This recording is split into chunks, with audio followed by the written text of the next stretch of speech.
A good interior designer should be far from fast fashion and easy trends. When it comes to color schemes, we can't pick colors out of our imagination and mix color without rules. Here on YouTube, you'll find thousands of videos talking about how to match colors together, but how we can find the best colors to use on every project? Can you just think to a favorite color and create a color scheme, or is there a better set of rules to follow to create a better interior design project?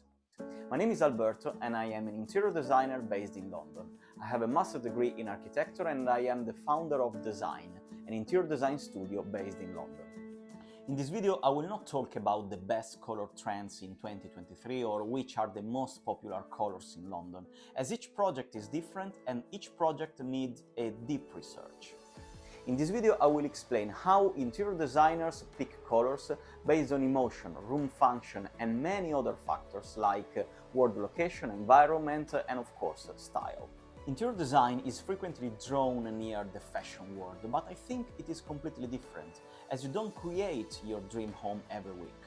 If we want to achieve a timeless design, we can't just invent a project out of our imagination. Design is generated as a reaction.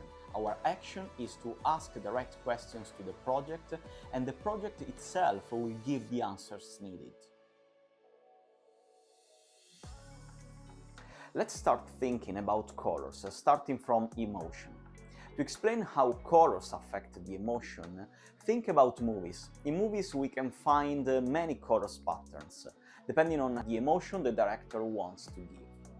In The Revenant, the movie tones are called blue, grey and white, and then suddenly red. The director wants the viewer to feel the same cold and loneliness as the protagonist. Or thinking about art and painters, look at the Van Gogh Starry Night. The blue cold sky is warmed by the yellow moon and stars. Here colors are complementary, where warm yellow is the opposite of a cold blue. Each color evokes a different emotion, depending on the circumstances and on the combination of different colors. Orange and reds recall energy, and blue and purple bring calm and peace. For example, blue is frequently used in bedrooms. Yellow and red bring also warmth and excitement. Look at this cottage interior design in the French Alps. Orange and yellow make people feel hungry and are frequently associated with food. This doesn't mean that every bedroom should be blue and every dining room orange, of course, but we need to take this into consideration every time we use a color. To find a perfect color scheme, there's no need to invent. We just need to ask the right questions to the project, and the project will show us the best road to be completed. So for example, we can ask what color is the floor? Do we see something outside? Are we facing a park, a mountain, or maybe a city? What is the function of the room and what is the personality of the people living the space?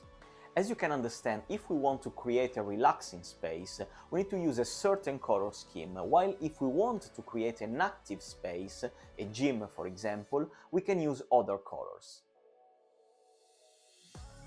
On the color wheel we can find cold and warm tones. Blue, green, purple are cold tones, while yellow, red and oranges are warmer tones.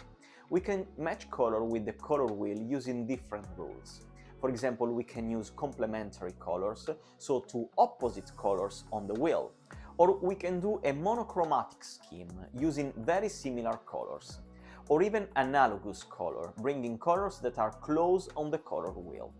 But to create a pleasant space, we also need to consider a very important factor, reflectance, technically called light reflectance value, or LRV. As you might know, white reflects 100% of light, while black 0%. This is why a black car under the sun in the summer will be very hot, because it absorbs a high quantity of light. In warm and sunny countries, usually cars are in lighter colors. Also, houses are made of light colors, so they absorb less light and result in less hot surfaces and therefore less hot inside. Think about villages in Santorini or Lanzarote. The more a color is dark, the lower the LRV percentage will be. But let's apply this to interior design. If we use too many high LRV colors in interiors, we risk that the space will be too bright and reflective, and this can be disturbing. On the other side, if we use colors with a too low LRV, this can look dark and gloomy. The experience we live in a space is also driven by how much each color is visible. The most visible color in nature is yellow. Think about taxi signs, airport runways, and items that needs to be very visible. Other very visible colors are green and red, and this is another factor we need to consider when we work on a color scheme. Yellow brings happiness, but since it is very bright, yellow rooms can't be usually considered as relaxing spaces.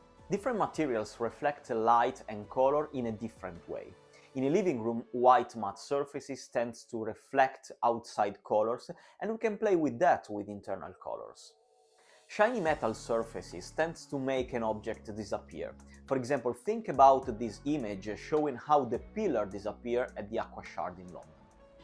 If you are planning to design in your home and are thinking about a color scheme, consider that all these factors and emotion affect how you will live your space, and make sure that you'll pick the right color scheme for the space you'll need to create. I really hope this video helped you to understand a little bit more about how colors work in interior design, and that emotions are very important when it comes to choosing colors.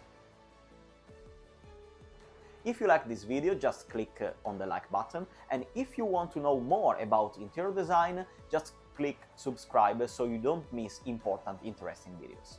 See you next time!